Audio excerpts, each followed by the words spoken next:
Hi hello friends, welcome back to my channel. ಇವತ್ತಿನ ವಿಡಿಯೋದಲ್ಲಿ ಈ ರೀತಿ ಒಂದು ಬಾಗಿಲಿಗೆ ತೋರಣನ ಹೇಗೆ ಮಾಡೋದು ಅಂತ ತೋರಿಸ್ತಾ ಇದ್ದೀನಿ. ಇದು ಒಂದು ಸಿಂಪಲ್ ಆಗಿರುವಂಥ ಹಾರನೇ. ಇದಕ್ಕೆ ನಾವು ದೇವ್ರ ಮನೆಗೆ ಹಾಕೋಕ್ಕೋಸ್ಕರ ಸಿಂಪಲ್ಲಾಗಿ ಮಾಡ್ಕೊಳ್ಳೋ ಅಂಥ ಹಾರ ಇದು. ನೋಡ್ತಾ ಇದ್ದೀರಲ್ಲ ಎಷ್ಟು ಅಟ್ರಾಕ್ಟಿವ್ ಆಗಿ ಕಾಣಿಸ್ತಾ ಇದೆ. ಈ ಕಲರ್ ಕಾಂಬಿನೇಷನ್ ಕೂಡ ತುಂಬ ಚೆನ್ನಾಗಿದೆ. ಹಾಗಿದ್ರೆ ಬನ್ನಿ, ಈ ವಿಡಿಯೋದಲ್ಲಿ ಕಾಣಿಸ್ತಾ ಇರೋ ಥರ ಗಾರ್ಲ್ಯಾಂಡ್ನ ಮನೇಲೆ ಹೇಗೆ ಮಾಡ್ಬೋದು ಅನ್ನೋದನ್ನು ಇವತ್ತು ನಿಮ್ಮ ಜೊತೆ ಶೇರ್ ಮಾಡ್ತಾ ಇದ್ದೀನಿ. ಫಸ್ಟು ನಮಗೆ ಬೇಕಾಗೋದು ಡಬ್ಲ್ಯೂ ಶೇಪ್ ಇರೋವಂಥ ಒಂದು ಪೆಟಲ್ಸ್ ಬೇಕಾಗುತ್ತೆ. ನೀವು ಡಬ್ಲ್ಯೂ ಶೇಪ್ ಇರೋವಂಥ ಪೆಟಲ್ಸೇ ತೊಗೋಬೇಕು ಅಂತ ಏನಿಲ್ಲ. ಓವೆಲ್ ಶೇಪಲ್ಲೂ ಕೂಡ ನೀವು ಎಲ್ಲ ಥರ ಗಾರ್ಲ್ಯಾಂಡ್ಸ್ಗಳನ್ನೂ ಮಾಡ್ಕೋಬೋದು.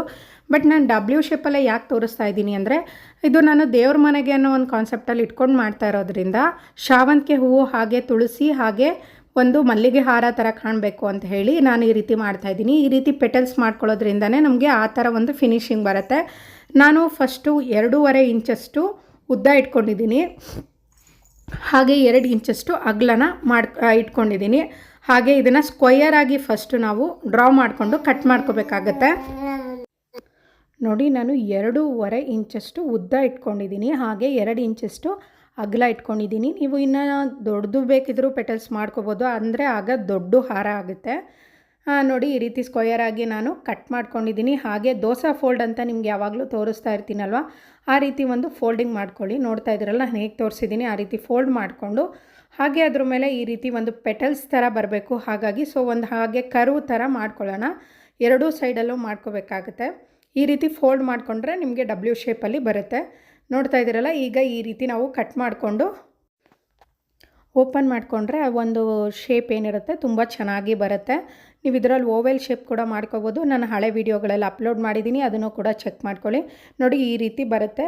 ನೀವು ಇದನ್ನು ಒಂದು ಕಾರ್ಡ್ ಥರ ಇರುತ್ತಲ್ಲ, ಆ ಥರ ಕಾರ್ಡಲ್ಲಿ ಇದನ್ನು ಕಟ್ ಮಾಡಿಕೊಂಡ್ರೆ ಅದನ್ನ ಬನ್ನಿ. ಹಾಗಿದ್ರೆ ವಿಡಿಯೋನ ಸ್ಟಾರ್ಟ್ ಮಾಡೋಣ. ಇದಕ್ಕೆ ಫಸ್ಟು ಏನೇನು ಮೆಟೀರಿಯಲ್ಸ್ ಬೇಕು, ಯಾವ್ಯಾವ ಕಲರ್ ಪೆಟಲ್ಸ್ ಬೇಕು ಅಂತ ಹೇಳ್ತೀನಿ.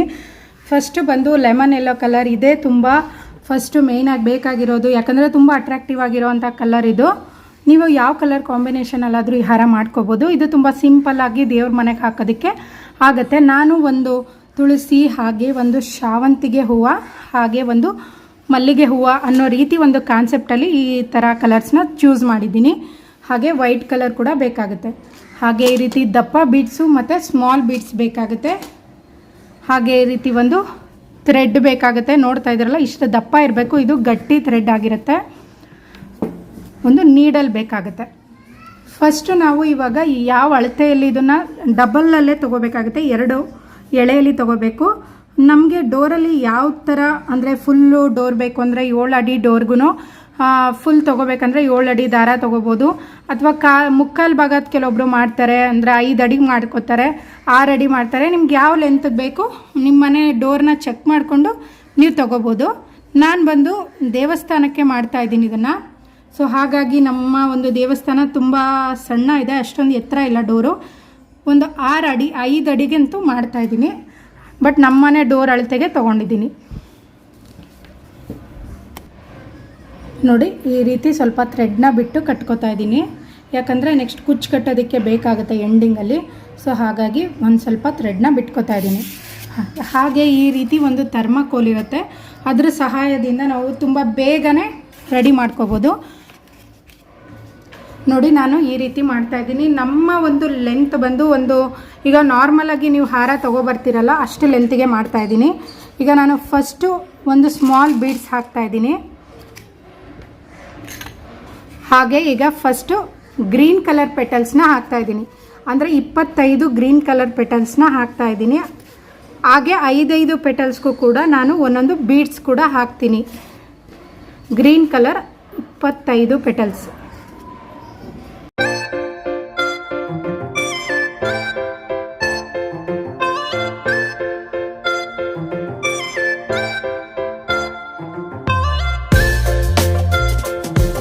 ಹಾಗೆ ಇವಾಗ ನೆಕ್ಸ್ಟ್ ಬಂದು ನಾನು ವೈಟ್ ಕಲರ್ ಪೆಟಲ್ಸ್ ಹಾಕ್ತಾಯಿದ್ದೀನಿ. ಈ ವೈಟ್ ಕಲರ್ ಪೆಟಲ್ಸು ನಾನು 50 ಪೆಟಲ್ಸ್ ಹಾಕ್ತಾಯಿದ್ದೀನಿ, ಅಂದರೆ 5 ಸೆಟ್ಗೆ ಒಂದೊಂದು ಬೀಡ್ಸ್ ಹಾಕೋತಾ ಬರಬೇಕಾಗುತ್ತೆ. ಈಗ ನಾನು ಈ ರೀತಿ 50 ಪೆಟಲ್ಸ್ ವೈಟ್ ಕಲರ್ ಹಾಕ್ತಾಯಿದ್ದೀನಿ. ಗ್ರೀನ್ ಬಂದು 25 ಪೆಟಲ್ಸ್ ಹಾಕಿದ್ದೆ, ವೈಟ್ ಕಲರ್ ಪೆಟಲ್ಸ್ನ 50 ಹಾಕ್ತಾಯಿದ್ದೀನಿ.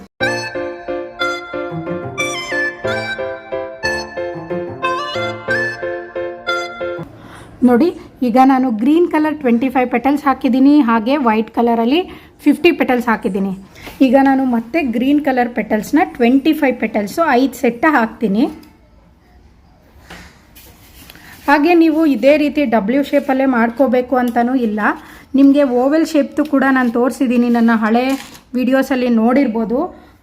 ನೀವು ಆ ವಿಡಿಯೋದಲ್ಲೂ ಚೆಕ್ ಮಾಡ್ಕೊಳ್ಳಿ, ಓವೆಲ್ ಶೇಪ್ನ ಹೇಗೆ ಮಾಡ್ಕೊಳ್ಳೋದು ಅನ್ನೋದನ್ನು ಕೂಡ ಒಂದೆರಡು ವಿಡಿಯೋದಲ್ಲಿ ತೋರಿಸಿದ್ದೀನಿ. ಡೈಮಂಡ್ ಶೇಪ್ ಕೂಡ ತೋರಿಸಿದ್ದೀನಿ, ಓವೆಲ್ ಶೇಪ್ ಕೂಡ ತೋರಿಸಿದ್ದೀನಿ.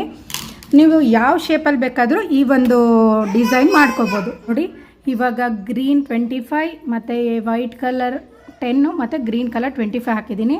ಈಗ ನೆಕ್ಸ್ಟು ಸ್ಟೆಪ್ಪು ಬಂದು ಲೆಮನ್ ಎಲ್ಲೋ ಕಲರ್ ಹಾಕ್ತಾಯಿದ್ದೀನಿ. ಲೆಮನ್ ಎಲ್ಲೋ ಕಲರು ಕೂಡ ಹಾಗೇ 5 ಪೆಟಲ್ಸ್ಗೆ ಒಂದೊಂದು ಬೀಡ್ಸ್ ಹಾಕ್ತಾ ಬರಬೇಕು.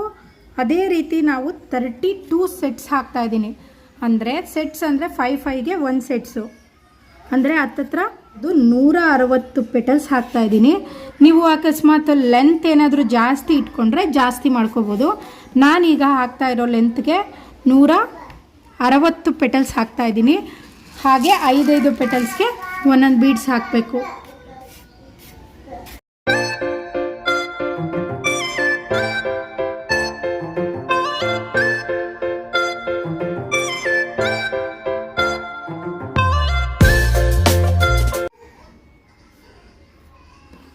ಈಗ ಗ್ರೀನ್ ಮತ್ತು ವೈಟ್ ಹಾಗೆ ಗ್ರೀನ್ ಮತ್ತು ಯೆಲ್ಲೋ ಪೆಟಲ್ಸ್ ಆಯಿತು. ಈಗ ಮತ್ತೆ ನಾವು ಅದೇ ರೀತಿ 25 ಗ್ರೀನ್ ಪೆಟಲ್ಸ್ ಹಾಕೋಬೇಕಾಗುತ್ತೆ. ಸೇಮ್ ಇದೇ ರೀತಿಯೇ 25 ಗ್ರೀನ್ ಪೆಟಲ್ಸು ಮತ್ತು ವೈಟ್ 10 ಪೆಟಲ್ಸು ಮತ್ತು ಗ್ರೀನ್ ಇದೇ ರೀತಿ ಸೆಟ್ಸ್ ಹಾಕೋಬೇಕಾಗುತ್ತೆ. ನೋಡಿ ಇದೇ ರೀತಿ ನಾನು 3 ಸೆಟ್ ಹಾಕಿದ್ದೀನಿ. ಅಂದರೆ ಈ ರೀತಿ ಗ್ರೀನ್ ಕಲರ್ದು ಏನಿರುತ್ತಲ್ಲ, ಗ್ರೀನ್ ವೈಟ್ ಹಾಗೆ ಇದು ಒಂದು ಸೆಟ್ಟು, ಹಾಗೆ ಇದೊಂದು ಸೆಟ್ಟು, ಇಷ್ಟು. ಹಾಗಾಗಿ ಯೆಲ್ಲೋ ಕಲರ್ ಬಂದು 3 ಸೆಟ್ ಆಗುತ್ತೆ, ಹಾಗೆ ವೈಟ್ ಆ್ಯಂಡ್ ಗ್ರೀನ್ ಕೂಡ 3 ಸೆಟ್ ಆಗುತ್ತೆ. ನಾನು ಲಾಸ್ಟಿಗೆ ಜಸ್ಟ್ ಗ್ರೀನ್ ಒಂದು ಹಾಕ್ಕೊಂಡು ಬಿಟ್ಟಿದ್ದೀನಿ. ಈಗ ಇಲ್ಲಿಗೆ ರಿಂಗ್ ಹಾಕಬೇಕಾಗುತ್ತೆ, ಅಂದರೆ ನಾವಲ್ಲಿ ನಾಟ್ ಮಾಡಬೇಕಲ್ಲ, ಸೊ ಅದಕ್ಕೋಸ್ಕರ ನಾನು ಸ್ವಲ್ಪ ಥ್ರೆಡ್ ಬಿಟ್ಟಿದ್ದೆ, ಅದಕ್ಕೆ ಈಗ ರಿಂಗ್ ಹಾಕ್ತೀನಿ. ನೋಡಿ ಲಾಸ್ಟಿಗೆ ಗ್ರೀನ್ ಹಾಕಿದ್ದೀನಿ, ಮತ್ತೆ ಒಂದು ವೈಟ್ ಏನು ಸೆಟ್ ಹಾಕಿಲ್ಲ. ಇದಕ್ಕೆ ನೀವು ಬೀಡ್ಸ್ ಆ್ಯಡ್ ಮಾಡ್ಕೊಳ್ಳೋಂಗಿದ್ರೆ ಮಾಡ್ಕೋಬೋದು, ಇಲ್ಲಾಂದರೆ ಹೀಗೆ ಹಾಕ್ಬೋದು. ನೋಡಿ ಇದೇ ರೀತಿ ರಿಂಗ್ನ ಹಾಕಿ ಗಂಟು ಹಾಕ್ಕೊಂಡ್ರೆ ಇದು ಫಿನಿಶಿಂಗ್ ಆಗುತ್ತೆ. ಹಾಗೆ ಲಾಸ್ಟಿಗೆ ನಾವು ಕುಚ್ಚು ಹಾಕಬೇಕಾಗುತ್ತೆ, ಅದನ್ನು ಕೂಡ ತೋರಿಸ್ತೀನಿ ಹೇಗೆ ಹಾಕೋದು ಅಂತ. ಈಗ ಕುಚ್ಚು ಕೂಡ ಮಾಡ್ಕೋಬೇಕಾಗುತ್ತೆ ಲಾಸ್ಟು. ಅದಕ್ಕೂ ಕೂಡ ನಾನು ನೋಡಿ 5 ಗ್ರೀನ್ ಕಲರ್ ಪೆಟಲ್ಸ್ ತೊಗೊಂಡಿದ್ದೀನಿ, ಹಾಗೆ 5 ಯೆಲ್ಲೋ ಕಲರ್ ಪೆಟಲ್ಸ್ ತೊಗೊಂಡಿದ್ದೀನಿ. ಆ ಕುಚ್ಚಿಗೆ ಸ್ವಲ್ಪ ಒಂದು 1.5 ಇಂಚ್ 2 ಇಂಚ್ ಅಷ್ಟಾದರೆ ಸಾಕಾಗುತ್ತೆ. ನೋಡಿ ಈ ರೀತಿ 5 ಫಸ್ಟು ನಾನು ಗ್ರೀನ್ ಕಲರ್ ಪೆಟಲ್ಸ್ ಹಾಕೋತಾ ಇದ್ದೀನಿ. ಹಾಗೆ ಇದಕ್ಕೆ ಒಂದು ಬೀಡ್ಸ್ ಹಾಕ್ಕೊಂಡು ಮತ್ತು ಯೆಲ್ಲೋ ಕಲರ್ ಪೆಟಲ್ಸ್ನ 5 ಹಾಕ್ತಾಯಿದ್ದೀನಿ. ನೋಡಿದ್ರಲ್ಲ, ಈ ರೀತಿ ಹಾಕ್ಕೊಂಡು ನಾವು ಇದಕ್ಕೆ ಒಂದು ಈ ರೀತಿ ಬೀಡ್ಸ್ ಆದರೆ 15 ಬೀಡ್ಸ್ನ ಹಾಕೋಬೇಕಾಗುತ್ತೆ. ಅಕಸ್ಮಾತ್ ಬಿಗ್ ಸೈಜ್ ಬೀಡ್ಸ್ನ ನಾವು ಇದಕ್ಕೆ ಹಾಕ್ಕೊಳ್ಳೋದಾದರೆ ಕುಚ್ಚಿಗೆ ಒಂದು 6 ಹಾಕ್ಕೊಂಡ್ರೆ ಸಾಕಾಗುತ್ತೆ. ನಾನೀಗ ಇದಕ್ಕೆ 15 ಬೀಡ್ಸ್ ಹಾಕ್ತಾಯಿದ್ದೀನಿ, ಚಿಕ್ಕ ಸೈಜಲ್ಲೇ ಹಾಕ್ತಾಯಿದ್ದೀನಿ ಆಗುತ್ತೆ. ಈ ಥರ ನಾವು 3 ಕುಚ್ಚನ್ನ ರೆಡಿ ಮಾಡ್ಕೋಬೇಕಾಗತ್ತೆ. ನೋಡ್ತಾ ಇದ್ದೀರಲ್ಲ, ನಾನು ಅದೇ ರೀತಿ 3 ಕುಚ್ಚು ರೆಡಿ ಮಾಡ್ಕೊಂಡಿದ್ದೀನಿ. ಹಾಗೆ ಇದ್ರ ಎಂಡಿಂಗಿಗೆ ನಾವು ಕಟ್ಕೋಬೇಕಾಗುತ್ತೆ. ಈ ಥರ ನೋಡಿ ಈ ರೀತಿ ನಾನು ಕಟ್ಟಿದ್ದೀನಿ. ನಾವು ಲಾಸ್ಟಿಗೆ ಸ್ವಲ್ಪ ಥ್ರೆಡ್ ಬಿಟ್ಟಿರ್ತೀವಲ್ಲ, ನಾನು ನಿಮಗೆ ಸ್ಟಾರ್ಟಿಂಗಲ್ಲೇ ಹಾಕಬೇಕಾದ್ರೆ ಹೇಳಿದ್ದೆ ನಾನು ಕುಚ್ಚಿಗೆ ಥ್ರೆಡ್ ಬಿಟ್ಟಿದ್ದೀನಿ ಅಂತ. ಸೊ ಹಾಗಾಗಿ ಈ 3 ಕುಚ್ಚು ಥ್ರೆಡ್ ಜೊತೆಗೆ ಆ ಥ್ರೆಡ್ನ ಸೇರಿಸಿ ಗಂಟು ಹಾಕ್ಕೊಂಡ್ರೆ ಈ ಒಂದು ಸೈಡ್ಗೆ ಬೇಕಾಗಿರುವಂಥ ಹಾರ ರೆಡಿ ಆಗುತ್ತೆ. ನೋಡ್ತಾ ಇದ್ದೀರಲ್ಲ, ಈ ಸೈಡ್ಗೆ ಬೇಕಾಗಿರೋ ಹಾರ ರೆಡಿ ಆಯಿತು. ಇದೇ ರೀತಿ ನಾವು ಇನ್ನೊಂದು ಮಾಡ್ಕೋಬೇಕಾಗುತ್ತೆ. ಬನ್ನಿ ಫ್ರೆಂಡ್ಸ್, ಇವಾಗ ನಾವು ನೆಕ್ಸ್ಟ್ ಬಂದು ಸೆಂಟರ್ಗೆ ಬೇಕಲ್ಲ ಆ ಒಂದು ಪಾರ್ಟ್ನ ರೆಡಿ ಮಾಡ್ಕೊಳ್ಳೋಣ. ಅದಕ್ಕೆ ಸ್ವಲ್ಪ ಥ್ರೆಡ್ನ ಇಟ್ಕೊಂಡಿದ್ದೀನಿ, ಸ್ವಲ್ಪ ಜಾಸ್ತಿ ಇಟ್ಕೊಳ್ಳಿ, ಎಕ್ಸ್ಟ್ರಾ ಆದರೆ ಕಟ್ ಮಾಡ್ಕೋಬೋದು. ನೋಡಿ ಅದನ್ನು ಈಗ ಸ್ಟಾರ್ಟಿಂಗಲ್ಲಿ ನಾನು ಈ ರೀತಿ ಒಂದು ರಿಂಗ್ ತೊಗೊಂಡಿದ್ದೀನಿ, ಆ ರಿಂಗ್ನ ಇದಕ್ಕೆ ಕಟ್ಕೋತಾ ಇದ್ದೀನಿ. ಸ್ಟಾರ್ಟಿಂಗಲ್ಲೂ ಕಟ್ಕೋಬೇಕು ಮತ್ತು ಫಿನಿಶಿಂಗ್ ಕೊಡಬೇಕಾದ್ರೂ ರಿಂಗ್ ಕಟ್ಕೋಬೇಕಾಗುತ್ತೆ, ಯಾಕಂದರೆ ಇದು ಸೆಂಟರ್ ಪಾರ್ಟ್ಗೆ ನಾವು ಹಾಕ್ಕೋಬೇಕಾಗತ್ತೆ. ಹಾಗಾಗಿ ನೋಡಿ ಈ ರೀತಿ ರಿಂಗ್ ಕಟ್ಕೊಂಡು ಲಾಸ್ಟಿಗೆ ಥ್ರೆಡ್ ಬೇಕಿದ್ರೆ ಕಟ್ ಮಾಡ್ಕೊಳ್ಳೋಣ.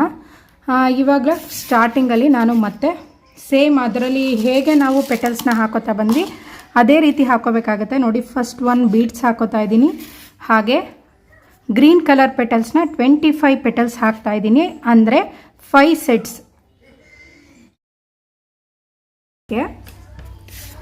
ನೋಡಿ ಇವಾಗ ಲೆಮನ್ ಯೆಲ್ಲೋ ಕಲರ್ ಇರುತ್ತಲ್ಲ ಅದನ್ನು ನಾನು ಸೇಮ್ ಹಾಗೆ ಹೇಗೆ ಲಾಸ್ಟ್ ಟೈಮ್ 32 ಸೆಟ್ಸ್ ಹಾಕ್ಕೊಂಡಿದ್ವಿ ಅಲ್ವಾ, ಸೊ ಅದೇ ರೀತಿಯೇ ನಾವು ಇದಕ್ಕೂ ಕೂಡ 32 ಸೆಟ್ಸ್ ಹಾಕೋಬೇಕಾಗತ್ತೆ, ಅಂದರೆ 160 ಪೆಟಲ್ಸ್ನ ಹಾಕೋಬೇಕಾಗತ್ತೆ. ನೋಡಿದ್ರಲ್ಲ ಫ್ರೆಂಡ್ಸ್, ಈ ರೀತಿ ಇವಾಗ ನಾನು ರೆಡಿ ಮಾಡ್ಕೊಂಡಿದ್ದೀನಿ. ಗ್ರೀನ್ ಕಲರ್ದು 25 ಪೆಟಲ್ಸು, ಹಾಗೆ 160 ಪೆಟಲ್ಸು, ಲೆಮನ್ ಯೆಲ್ಲೋ ಕಲರು, ಹಾಗೆ ಗ್ರೀನ್ ಎಲ್ಲ ಏನಿರುತ್ತೆ ಎಲ್ಲ 25 ಪೆಟಲ್ಸ್ ಇರುತ್ತೆ, ಹಾಗೆ ವೈಟ್ ಕಲರ್ ಬಂದು 50 ಪೆಟಲ್ಸ್ ಇರುತ್ತೆ. ಸೊ ಅದೇ ರೀತಿಯೇ ನಾನು ಈ ರೀತಿ ಮಾಡ್ಕೊಂಡಿದ್ದೀನಿ, ಅಂದರೆ ವೈಟ್ ಮತ್ತು ಗ್ರೀನ್ ಈ ಥರ ಬರಬೇಕು, ಅಂದರೆ ಇದು ಸೆಂಟರ್ ಪಾರ್ಟ್ ಬರುತ್ತಲ್ಲ ಅದಕ್ಕೆ ನಾನು ರೆಡಿ ಮಾಡ್ಕೊಂಡಿರೋ ಅಂಥದ್ದು. ಈ ರೀತಿ ನಮಗೆ ಸೆಂಟರಲ್ಲಿ ಬರುತ್ತೆ, ಆ ರೀತಿ ಇದೇ ರೀತಿ ನಮಗೆ 2 ಬೇಕಾಗುತ್ತೆ. ಈಗ ನೋಡಿ ನಾನು ಲಾಸ್ಟಿಗೂ ಕೂಡ ರಿಂಗ್ ಹಾಕ್ತಾಯಿದ್ದೀನಿ. ನೋಡಿ ನಾನು ಇನ್ನೊಂದು ಇದೇ ರೀತಿ ಮಾಡ್ಕೊಂಡು ತೊಗೊಂಡು ಬಂದಿದ್ದೀನಿ. ಈ ರೀತಿ ಬರುತ್ತೆ ಇದು ಸೆಂಟರಲ್ಲಿ. ಹಾಗೆ ಇದಕ್ಕೆ ನಾವು ಸೆಂಟರ್ಗೆ 2 ಸೇರಿಸಿ ಒಂದು ಗಂಟನ್ನ ಹಾಕ್ಕೊಳ್ಳೋಣ. ಸೇಮ್ 2 ಒಂದೇ ಥರ ಇರುತ್ತೆ, ನೋಡ್ತಾ ಇದ್ದೀರಲ್ಲ ಈ ರೀತಿ ಇರುತ್ತೆ. ಇದೆರಡು ಸೇರಿಸಿ ನಾನಿಲ್ಲಿ ಗಂಟು ಹಾಕೋತಾ ಇದ್ದೀನಿ. ನೋಡಿ ಇದು ಸೆಂಟರ್ಗೆ ರೆಡಿ ಆಯಿತು ಇವಾಗ, ಅಂದರೆ ಈ ರೀತಿ ಬರುತ್ತೆ. ಹಾಗೆ ನೆಕ್ಸ್ಟು ಇದನ್ನು ರೆಡಿ ಮಾಡ್ಕೊಂಡಿದ್ವಿ ಅಲ್ಲ, ಸೈಡ್ ಪಾರ್ಟ್ ಏನಿರುತ್ತೆ ಕುಚ್ಚೆಲ್ಲ ಕಟ್ಟಿ ರೆಡಿ ಮಾಡ್ಕೊಂಡಿದ್ವಿ, ಅದನ್ನು ಕೂಡ ಇದ್ರ ಜೊತೆಗೇ ಗಂಟು ಹಾಕ್ಕೋಬೇಕಾಗುತ್ತೆ. ಅದರ ನೆಕ್ಸ್ಟ್ ಲಾಸ್ಟ್ ಪಾರ್ಟ್ ಏನಿರುತ್ತೆ ಅದನ್ನು ಸೇರಿಸಿ ನಾಟ್ ಮಾಡ್ಕೋಬೇಕು. ಈಗ ನಮಗೆ ಇಷ್ಟ ಆಯಿತು. ಈಗ ಸೆಂಟರ್ಗೆ ಒಂದು ಪಾರ್ಟ್ ಬೇಕಾಗುತ್ತಲ್ವ, ಅದನ್ನು ಕೂಡ ರೆಡಿ ಮಾಡ್ಕೊಳ್ಳೋಣ. ನೋಡಿ ನಾನಿವಾಗ ಸೆಂಟರ್ಗೆ ಬೇಕಾಗಿರೋವಂಥದ್ದನ್ನ ರೆಡಿ ಮಾಡ್ಕೊಂಡಿದ್ದೀನಿ, ನೋಡ್ತಾ ಇದ್ದೀರಲ್ಲ. ಇದಕ್ಕೆ ನಾನು 25 ಹಾಕ್ಕೊಂಡಿದ್ದೀನಿ. ಹಾಗೆ ಇಲ್ಲಿ ಮೇಲ್ಗಡೆ ಒಂದು ರಿಂಗ್ನ ಕಟ್ಟಿದ್ದೀನಿ. ಇಲ್ಲಿ ಸ್ವಲ್ಪ ಥ್ರೆಡ್ನು ಕೂಡ ಬಿಟ್ಟು ಈ ರೀತಿ ಒಂದು ರೆಡಿ ಮಾಡ್ಕೊಂಡಿದ್ದೀನಿ. ಇವಾಗ ರೆಡಿ ಆಯಿತು. ಇದೇ ರೀತಿ ನಾನು 3 ಕುಚ್ಚನ್ನ ರೆಡಿ ಮಾಡ್ಕೊಂಡಿದ್ದೀನಿ, ನೋಡ್ತಾ ಇದ್ದೀರಲ್ಲ.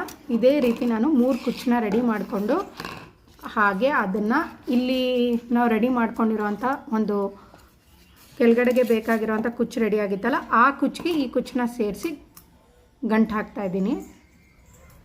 ನೋಡ್ತಾ ಇದ್ದೀರಲ್ಲ, ಈ ಒಂದು ಸೆಂಟರ್ಗೆ ಈಗ ಇದನ್ನು ಸೇರಿಸಿ ಕಟ್ಕೊಂಡ್ಬಿಟ್ರೆ ಆಗೋಯ್ತು. ನೋಡಿದ್ರಲ್ಲ ಫ್ರೆಂಡ್ಸ್, ಇವತ್ತಿನ ವಿಡಿಯೋ ನಿಮಗೆ ಸ್ವಲ್ಪನಾದರೂ ಇಷ್ಟ ಆಗಿದರೆ ದಯವಿಟ್ಟು ನನ್ನ ಚಾನಲ್ನ ಸಬ್ಸ್ಕ್ರೈಬ್ ಮಾಡ್ಕೊಳ್ಳಿ.